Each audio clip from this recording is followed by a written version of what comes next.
आचार्य सोमेश शर्मा, धर्म प्रचारक पंडित समीर जी नायक, हमारे बीच में उपस्थित है, उनका भी बहुत बहुत स्वागत, वंदन, अभिनंदन। सर्वप्रथम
तीनों देवताओं की जो विंशति चलती है, वर्तमान में ज्योतिष गणना से अभी रुद्र विंशति चल रही है, भगवान महादेव की विंशति।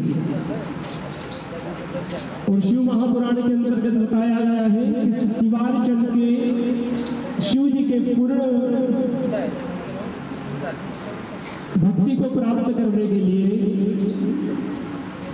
रुद्राक्ष धारण करना अति आवश्यक क्यों है?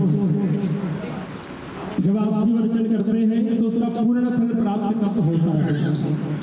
वैसे तो शास्त्र कहते हैं तुलसी राम नाम ने बीज भजो के बीज, उल्टे सीधे उग जाते जैसे डालो बीज। भगवान का नाम कैसे दिले आपको फलित होगा इसे, परंतु शिव जी का और विशेष अनुकंपा पाने हेतु जब आप शिव जी का अर्चन करते हैं तो रुद्राक्ष धारण करने से 1/3 भाग, शिव पुराण कह रही है, त्रिपुंड और भस्म धारण करने से आधा, नमः शिवाय और ओम नमः शिवाय का पंचाक्षर षडाक्षर जप करने से पौन, और शिव का रुद्राभिषेक करने से पूर्ण रूप से शिव जी की अनुकंपा प्राप्त होती है। जो शिव जी का एक स्वरूप माना जाता है, उसका धारण करने का पहला कारण है संकल्पित होना। जब आप रुद्राभिषेक करते हैं, प्रथम अध्याय को संकल्प सूत्र कहते हैं। कृत्वा न दृढ़ संकल्पम लोक हितम मम करणीयम, शिव संकल्प मस्तु। जब भी आप विप्र देवता को पूजन कराते हैं तो रुद्राक्ष धारण करने के विषय को इस परिचय में सारी विधि लिखी गई है। फिर भी हमारी ओर से इतना कहेंगे, जो रुद्राक्ष धारण करें जीवन में संकल्पित हो गए। रुद्राक्ष की महिमा शिव पुराण में कहा है कि शेष जी अपने 1000 मुख से कहे तब भी पूर्ण नहीं कह सकते, क्योंकि शिव जी का एक स्वरूप माना गया है। केवल संकल्प ये लेना है रुद्राक्ष धारण करने के साथ आप हम सभी को कि रुद्राक्ष क्या फल देता है, जो मनुष्य के अंदर होता है उसी को डबल कर देता है।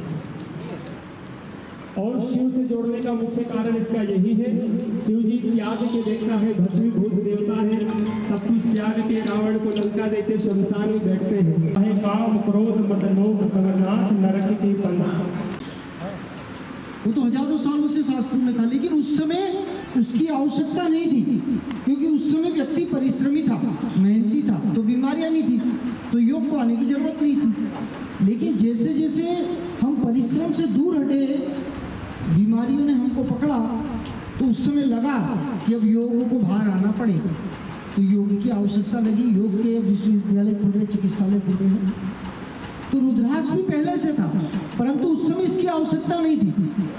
कुछ गिने चुने लोग जानते थे कितना मुखी होता, क्या होता। पहले भी अगर कोई 40-50 साल पहले पूछ लेता कि योग कितने प्रकार के, तो बहुत कम लोग जानते थे योग क्या होता है। लेकिन आज बच्चा बच्चा जानता है सूर्य नमस्कार क्या होते हैं, ना किस सारी चीज़ें जानने लग गया। तो ये रुद्राक्ष हजारों साल पहले सब वर्णन है, लेकिन समय काल में इसकी आवश्यकता थी, आज इसको बाहर आना पड़ा। इसलिए क्यों? क्योंकि आज व्यक्ति के मन में छल कपट ईर्ष्या द्वेष सब भरा गया। आज का धर्म बोलने में कड़वा लगेगा, लेकिन हम बोलते हैं कि आज हम जातियों में बट रहे हैं। देख रहा होगा ना आप, सब अलग अलग बट रहे, एक दूसरे से देश विधर्मी आके बाहर या विदेशी आक्रांत कोई हम पे आके आक्रमण करेगा, उसके पहले हम ही आपस में लड़ाई देखना। ऐसी स्थितियाँ पैदा हो रही है आपस में। तो धर्म ऋषि परंपरा में ऋषियों ने ये चिंतन पहले से कर लिया था कि आने वाले समय में स्थिति बनेगी, इसीलिए इस स्थिति के समाधान के लिए रुद्राक्ष को आगे आना पड़ा। अब जैसा गुरुजी ने, हमारे आदरणीय चेतन जी गुरुजी ने बताया कि रुद्राक्ष कोई भी चीज, ये रुद्राक्ष क्या करेगा, मानो आपके विचारों को बल देगा। अगर आपने रुद्राक्ष धारण कर लिया और उसको धारण करने के बाद आपने नकारात्मकता सोची, बुरे विचार सोचे, तो बुरे विचारों को और प्रबल करते हैं। ध्यान रखना है, रुद्राक्ष धारण करने वालों के लिए सबसे पहला नियम यही होता है कि धारण करने के पहले व्यक्ति को स्वाध्याय नियमित करना है। नियमित कम से कम, अभी हम लोग बोलते जय श्री राम नारे लगाते, रेडियो में निकलते, बुरा मत मानना, मंदिरों में भीड़ लग गई। एक महात्मा आ गए टीवी पे, उन्होंने मंदिरों में कुछ उपाय बता दिए, पब्लिक भीड़ लगा के पहुंच गई। ईमानदारी से बताओ कितने लोग घर में स्वाध्याय करते हैं? शिव पुराण के 2 पेज, रामचरितमानस के 2-4 पेज कितने लोग पढ़ते हैं? स्वाध्याय से हम दूर हो। हमारे बच्चों से अगर हम बोले, बुरा मत मानना, कड़वा लग रहा है, हम बच्चों से बोले कि विद्यालय जाओ बच्चों, और वहाँ जल चढ़ा दो गेट पे, 4 परिक्रमा करके रोज आ जाओ, 1 साल तक अगर वो करेगा तो ज्ञानी बन जाएगा क्या? या घर में आके हम विद्यालय नमः की माला करते रहो, विद्यालय नमः, विद्यालय नमः, विद्यालय नमः, तो जब ज्ञानी बन जाएगा क्या? पढ़ना पड़ेगा ना, स्वाध्याय करना पड़ेगा, अध्ययन करना पड़ेगा। तो हम लोग करते हैं क्या अध्ययन? अगर हम अध्ययन नहीं करते तो रुद्राक्ष धारण करने का कोई औचित्य नहीं है। अगर हम स्वाध्याय नहीं करते तो इसको धारण करने का कोई औचित्य नहीं है। रुद्राक्ष धारण करने के पहले, जैसे गुरु जी ने बोला, संकल्पित होना पड़ेगा कि स्वाध्याय करें, सनातन संस्कृति के मूल को हम आचरण में धारण करें, ज्ञान में नहीं। अभी सब ज्ञानी बन गए यूट्यूब पर, अभी किसी से तर्क करने जाओ तो सब ज्ञान झाड़ देंगे कि हम ये ज्ञान आता है, ये ज्ञान आता है, ये आता है, सब यूट्यूब पे चल रहा है, सब ज्ञान मिल गए। और बुद्धि के लेवल तक जीवन में, आचरणों में, व्यवहार में उतरा है क्या वो ज्ञान? ये पहले चिंतन करना पड़ेगा।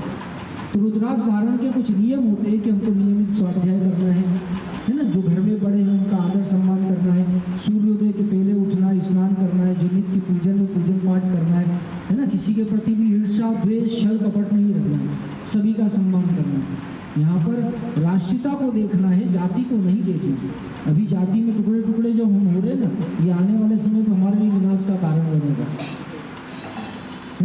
तो सामाजिक समरसता को पहले ध्यान में रखना है। बहन ने पूछा, सभी के लिए बराबर नियम तो आप लोग भी पहन सकते हो, पर नियमों का ध्यान रखना पड़ेगा।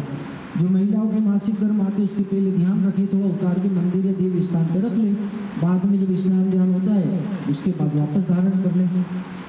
इसको शुद्धि जैसा भी कहीं हो, आपका मन डॉक्टर के पास जाते हैं, आयुर्वेद वो का दवाई देता है तो परहेज बताता है कि भाई आपको खटाई नहीं खाना है ना, ये चीज़ नहीं खाना है, तो वो लाभ करेगी औषधि। और अगर आप वो नियम पालन नहीं करते तो औषधि भी जहर बन जाएगी। तो उसी प्रकार रुद्राक्ष धारण करते समय नियमों का, इसीलिए नियम लिख के दिए जा रहे हैं ताकि व्यक्ति चिंतन में रहे, ध्यान रहे उसको कि नियमों के अनुसार अगर धारण करोगे तो ये हम नहीं, ऋषि मुनि, सनातन संस्कृति इसका प्रमाण दे रही है कि निश्चित संभव ही नहीं कि आपके कार्यों में सिद्धि ना हो। समृद्धि हो ये जरूरी नहीं है। आप अगर आकांक्षा से पहन रहोगे मैं धनी बन जाऊँ, भयंकर वैभव हो जाए, नहीं, लेकिन जीवन में शांति जरूर आ जाएगी। और जीवन का सूत्र भी इसी में कि आपके पास कितना बंगला, पैसा, गाड़ी, इससे अर्थ नहीं निकलता। आप जीवन जी कैसे रहे, जीवन को समझा कैसे ना। जिसने जीवन सूत्र समझ लिया ना, झोपड़ी में भी आनंद में रह लेगा, नहीं तो मेलों में रहने वाले भी दुखी रहते हैं, है ना। तो जीवन सूत्र आपके हाथ लग जाएगा, जीवन का आनंद आपके हाथ लग जाएगा अगर इस रुद्राक्ष को आपने धारण करा है। तुम्हें सभी के हृदय में बैठे परमेश्वर को कोटि नमः। 1 करोड़ से ऊपर बढ़ चुके निशु, हमने कल्पना भी नहीं करी कि इसका सूत्र बता रहा हूँ आपको जीवन में सत्य आचरण का सूत्र कि हम ये आज मैं बता रहा हूँ आपके समक्ष। जब पहली बार रुद्राक्ष का 2019 में हुआ था तो हमारे पास कुछ इतने से रुद्राक्ष थे, हमने सोचा वितरण कर दे। फिर बहुत पब्लिक आई रुद्राक्ष के लिए, फिर हमने बोला रुद्राक्ष कहाँ से लाए, तो हमने रुद्राक्ष मंगवा लिए, थोड़े से कट्टा मंगवा लिए, मैंने 2 कट्टे बेच दिए। उसने नेपाल से भेजे, परिचित था वो, 2 कट्टे बेच दिए, कट्टा खोल के बांटने लगे। अब सुनना, वो कहानी बचपन में पढ़ी थी, वो सार्थक हुई जीवन में चरितार्थ हुई कि वो नदी पे कुल्हाड़ी गिर गई थी किसी की लोहे की, फिर परी आई थी सोने की बोलने के लिए, सुनी होगी किसी ने। तो अब वो दूसरा रुद्राक्ष का कट्टा जब खोला हमने तो 4 मुखी निकल गया। सामान्य 5 मुखी होते हैं, तो 4 मुखी का निकल गया पूरा। अब हमने ईमानदारी से उसको फोन लगा दिया व्यक्ति को, इनको, कि भाई साहब आपने जो भेजा उसमें कट्टा 4 मुखी आ गया। तो बोले गुरुजी अगर मैं वहाँ के मैनेजर को बोल दूंगा कि भैया 4 मुखी का दे दिया तो जिस मजदूर की गलती थी उसके ऊपर वज्रघात हो जाएगा। बोला आप एक काम करो, 4 मुखी मुझे दे दो, मैं इसके बजाय आपको 4 कट्टे 5 मुखी के दे देता हूँ। मैंने देखो मेरा काम था बताना, अब आपकी इच्छा जो भी, मैंने दे दिया। अब योग ऐसा हुआ कि उसमें 1 कट्टा फिर 4 मुखी का आ गया। ऐसे करके जो क्रम चला, और फिर समाज ने भी सहयोग करा, हमारे संगठन, सामाजिक आपके सभी लोगों ने सहयोग करते करते 1 करोड़ से ऊपर अभी तक रुद्राक्ष वितरण हो चुकी है। सौभाग्य की बात है। और एक प्रयास मैं अनुरोध करूँगा सर्व ब्राह्मण महासभा से कि जैसे यहाँ पर संख्या बल कम है, जगाना पड़ेगा। व्यक्ति सोया हुआ है, बहुत सोया हुआ समाज, उसको जगाना पड़ेगा। तो एक ऐसा आयोजन हो जाए, ऐसी रैली हो जाए जैसे हमारे पहलवान जी ने करा था खाचरोद में, कि घर घर तक हम जा के उनको घर घर तक रुद्राक्ष दे। ऐसा कोई आयोजन अगर हो सके पूरे नागदा में तो वो बहुत बढ़िया रहेगा। तो उस विषय पर भी आप लोग चिंतन करें। पुनः सभी के हृदय सर्वभूत गुहाशया सर्वव्यापी स्वभगवान तस्मात् सर्वगता शिवा। सच्चिदानंद भगवान की मंचासीन संत ब्राह्मण समाज के पदाधिकारी एवं समस्त जिज्ञासु जो आज आप सब लोग रुद्राक्ष के ध्यान करने के उद्देश्य यहाँ पर आए। तो रुद्राक्ष की उत्पत्ति कैसे हुई? कहते हैं शिव निराकार और शंकर साकार। जब शंकर जी ने संसार के दुखों को देखा तो संसारिक प्राण के दुख से द्रवित होकर के उनके नेत्र से जो आंसू गिरा उससे रुद्राक्ष में की उत्पत्ति और रुद्राक्ष पर हुआ। इसका तात्पर्य क्या है? इसका तात्पर्य है कि भगवान शंकर जब संसार के दुखों से द्रवित हुए और द्रवित होकर के जब आंसू गिरा उससे जो फल निकला उस फल को जो व्यक्ति धारण करता है भगवान शंकर उसके दुखों का शमन कर लेते हैं। इसलिए रुद्राक्ष जो है दो प्रकार का होता है, एक जपने वाला, एक धारण करने वाला। जिस रुद्राक्ष की माला से जाप किया जाता है वो तो जाप करके भगवान के मंदिर में रख दी जाती है, पर जो धारण करने वाला रुद्राक्ष है यदि इस रुद्राक्ष को 24 घंटे में 1 सेकंड को भी ना उतारा जाए तो आपके जीवन में संकट आएगा, रुद्राक्ष फट जाएगा पर आपके जीवन का संकट दूर हो जाएगा। रुद्राक्ष की क्षमता बताते हुए हमारे संजय जी और पंडित जी कह रहे थे कि रुद्राक्ष का गुण है कि आपके अंदर जो चीज है उसको 1000 गुना कर देता है।